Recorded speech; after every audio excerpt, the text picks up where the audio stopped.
బాలీవుడ్లో కొన్ని ప్రెస్టీజియస్ సినిమాలు చేసి హీరోగా కొంతవరకు గుర్తింపు తెచ్చుకున్నాడు అర్జున్ కపూర్. అయితే రీసెంట్గా మనోడి బిహేవియర్లో భయంకరమైన మార్పులు వచ్చాయట. డిసిప్లిన్ అనే మాటకు డివోర్స్ ఇచ్చి చెత్త బిహేవియర్తో చికాకు తెప్పిస్తున్నాడట. మోహిత్ సూరి డైరెక్ట్ చేస్తున్న సినిమాలో హీరో అయిన అర్జున్ కపూర్ నైట్ అంతా ముందు కొట్టి బిల్ ప్రొడ్యూసర్కి పంపుతున్నాడు. పైగా తూగుతూ మధ్యాహ్నానికి కానీ సెట్స్కి రావడం లేదట. వచ్చాక కూడా ప్రతి సీన్కి టేక్స్ మీద టేక్స్ తీసుకుంటూ బ్రేక్ టైంలో మిగతా ఆర్టిస్టులతో మిస్బిహేవ్ చేస్తూ షూటింగ్ని స్పాయిల్ చేస్తున్నాడట. అర్జున్ అతి మితిమీరడంతో ఫాదర్ అయిన బోనీ కపూర్కి కంప్లైంట్ చేశాడట డైరెక్టర్.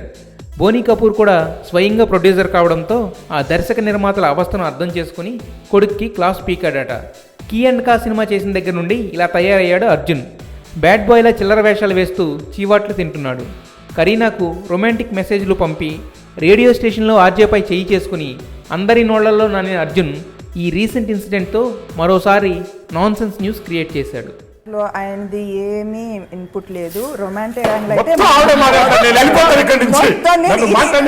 సార్ ఇలాగే అబద్ధం చెప్తే నేను నేను నేను నేను విన్నాను. అమ్మా నన్ను మాట్లాడిస్తారా లేదా మీరే ఒక్క నిమిషం మీరే కానీ ఇంత అబద్ధం అయితే ఏంటి ఆయన నన్ను మాట్లాడిస్తారా లేదా మీరే